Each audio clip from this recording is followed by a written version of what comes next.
بادشاہ صاحب.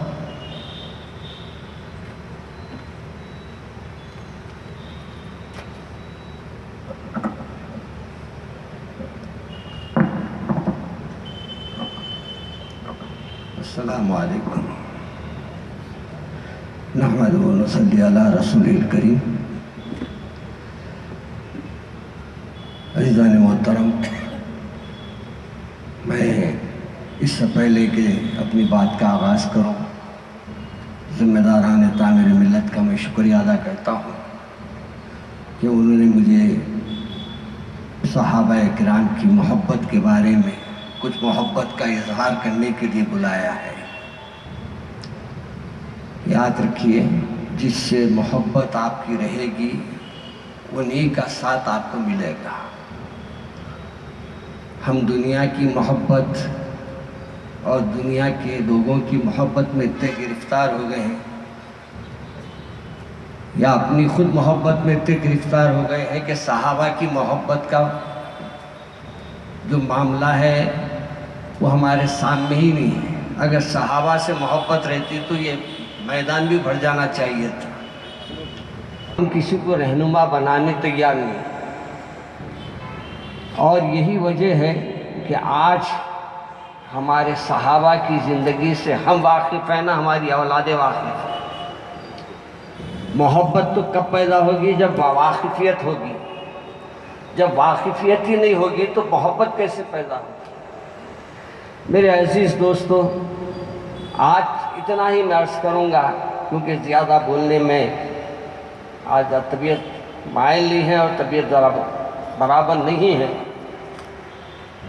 کہ مختصر بات یہ ہے کہ ایک بچے کی مثال میں اکثر دیا کرتا ہوں.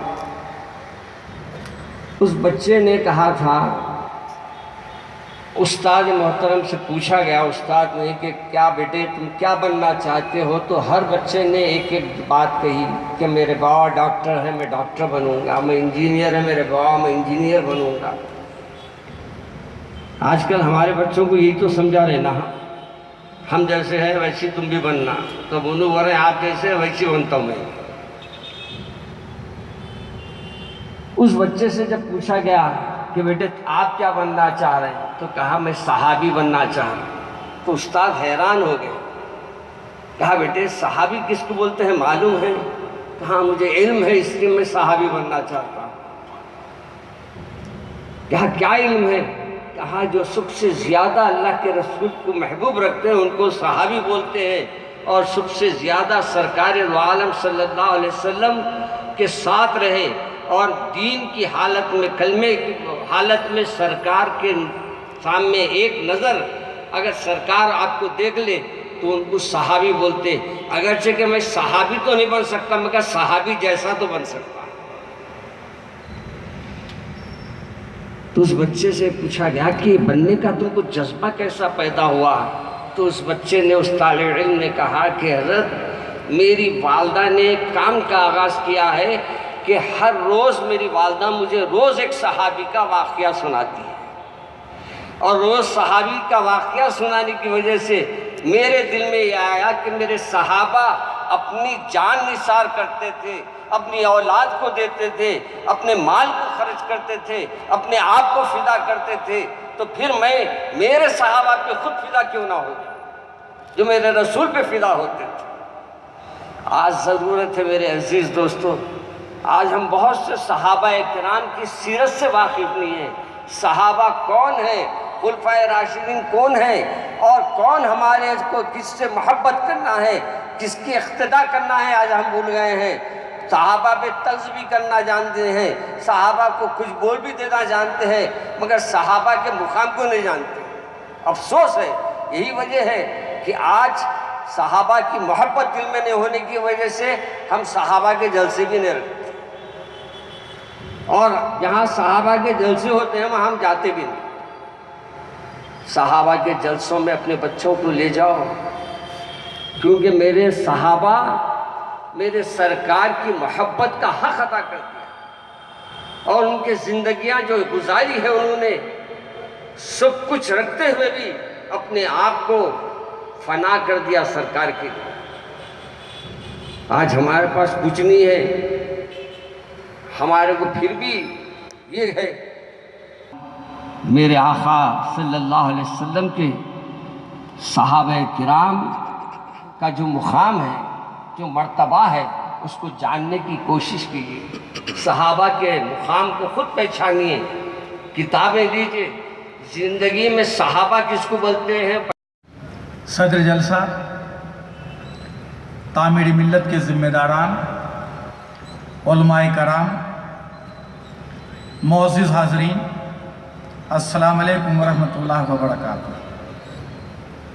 سب سے پہلے تو میں مبارکباد دینا چاہتا ہوں تعمیر ملت کے ذمہ داران کو کہ وہ ہر سال اس طرح کی مجالس کا انعقاد کرتے ہیں۔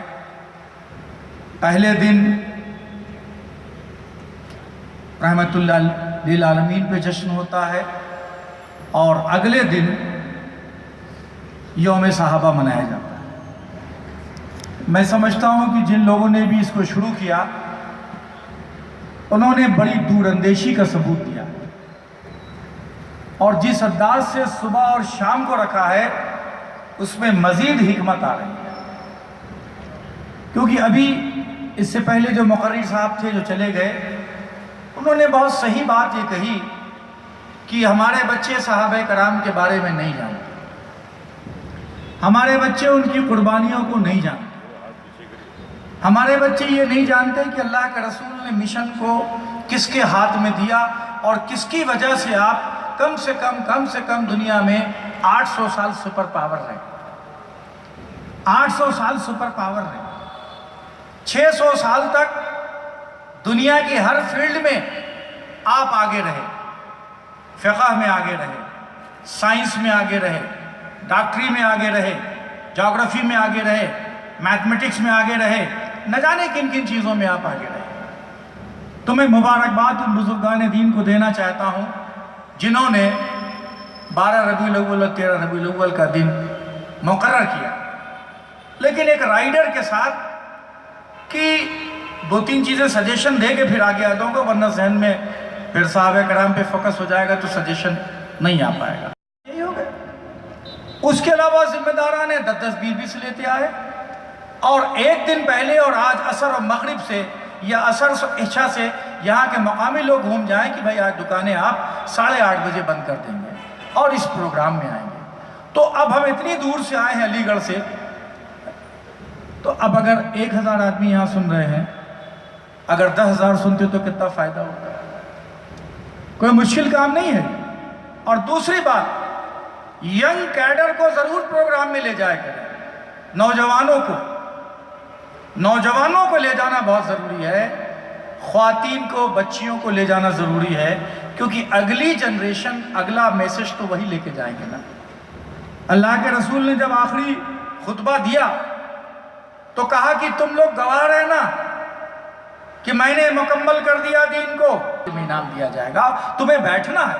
اب اگر ایک 15 سال کا 12 سال کا بچہ سن کے جاتا تو پوری زندگی اس کے بارے زندگی میں اس کو نقش ہو جاتا، اور وہ سرٹیفکیٹ لیا، پیسہ لیا اور گھر چلا گیا، اور گھر پہ جا کے ایسا نہیں کہ IAS بن جائے گا آج کی رات میں، وہ سرٹیفکیٹ دکھا رہا ہوگا، پیسہ دیکھ رہا ہوگا، واٹس ایپ اور وہ کر رہا ہوگا، ادھر ادھر ہوگا، ایسا نہیں کہ آج رات میں پڑھ کے وہ ڈاکٹر انجینئر بن جائے گا۔ یہ تھوڑا سا مجھے معاف کریں سب لوگ، میرے ذہن میں بات آئی کہ جب اتنی محنت آپ کرتے ہیں، یہ تعمیر ملت کے ذمہ داران ہیں، اتنی محنت کرتے ہیں، تو اس میں یہ ساری باتیں آپ کے لیے ہیں۔ آپ لوگ جب آئیں تو اپنے بچوں کو، بچیوں کو، خواتین کو لے کے آئیں، ان کا انتظام ہے یہاں، تو اس کا زیادہ فائدہ ہوگا۔ بہرحال میں ایک بار پھر مبارکباد دیتا ہوں کہ اتنا اچھا جلسے کا انعقاد ہوا۔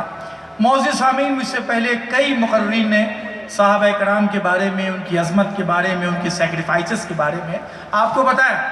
یہ کوئی کہنے کی بات نہیں ہے، مال کو قربان کر دینا، یہ تھا۔ انفرادی عظمت بھی قرآن پاک سے ثابت ہے۔ قرآن پاک اٹھاتے چلے جائیں، اللہ سبحانہ سورہ حج آیت نمبر 32 میں ارشاد فرماتا ہے، مَن یعظم شعائر اللہ فإنہا من تقوی القلوب، کہ لوگوں سنو، جو لوگ بھی اللہ کی نشانیوں کی تعظیم کریں گے اور کرتے ہیں، یہ ان کے دلوں کا تقوی ہے، ان کو دلوں کی پرہیزگاری حاصل ہے، دل سے وہ متقی ہے، قلوب ان کے تقوی والے ہیں۔ یہ جنرل جملہ ہے، جنرل جملہ ہے۔ جو بھی اللہ کی نشانیوں کی تعظیم کرتے ہیں وہ دلوں کا تقوی ان کو حاصل ہے۔ پیارے اس آیت کریمہ میں سورہ حج کی آیت نمبر 32 کو آپ خود دیکھو جا کر کہ اللہ کی نشانیوں کی تعظیم سے دلوں کا تقوی، لیکن تعین نہیں فرمایا کہ کیسا اور کس کا، بس تعظیم جو کرے گا۔ اتنا جنرل جملہ دیا تھا، لیکن سورہ حجرات آیت نمبر 3 کو آپ ملاحظہ کیجئے، رب فرماتا ہے ان الذین یغضون اصواتهم عند رسول اللہ اولئک الذین امتحن اللہ قلوبهم للتقوی۔ اسلامی ملت پچھلے 72 سال سے شہر حیدرآباد میں عظیم الشان پیمانے پر یوم رحمت للعالمین صلی اللہ علیہ وسلم 12 ربیع الاول مناتی ہے، اور اسی کے ساتھ دوسرے دن اس کے 13 ربیع الاول کو یوم الصحابہ کا منعقد کرتی ہیں۔ یہ پچھلے 72 سال سے الحمدللہ جلسے بڑے کامیابی کے ساتھ جاری ہیں، اور ان جلسوں کے ساتھ ساتھ طلباء و طالبات میں ان کی دینی شوق پیدا کرنے کے لیے، اسلامی نالج بڑھانے کے لیے تقریری، تحریری، سیرت طیبہ کوئز اور مذہبی نویسی کے مقابلے منعقد کیے ہیں، جس میں ہزاروں طلباء و طالبات حصہ لیتے ہیں۔ یہ مقابلہ شہر میں 20 سے زیادہ مقامات پر منعقد ہوتے ہیں۔ اسی طریقے سے غیر مسلم طلباء و طالبات میں اس دینی نالج کو بڑھانے کے لیے، ان کو معلومات کے لیے، ان سے واقف کرانے کے لیے ان کے بھی تحریری اور تقریری مقابلے منعقد کرتی ہیں۔ الحمدللہ یہ جلسہ ہندوستان کا سب سے قدیم ترین جلسہ ہے، اور اس جلسے سے ملک کے ہی نہیں بلکہ عالمی شہرت یافتہ مقررین نے خطاب کیا ہے۔ صرف مقررین نے نہیں بلکہ بڑے بڑے پروفیسرز، ادیب، شاعر نے اس جلسے میں تشریف لائے۔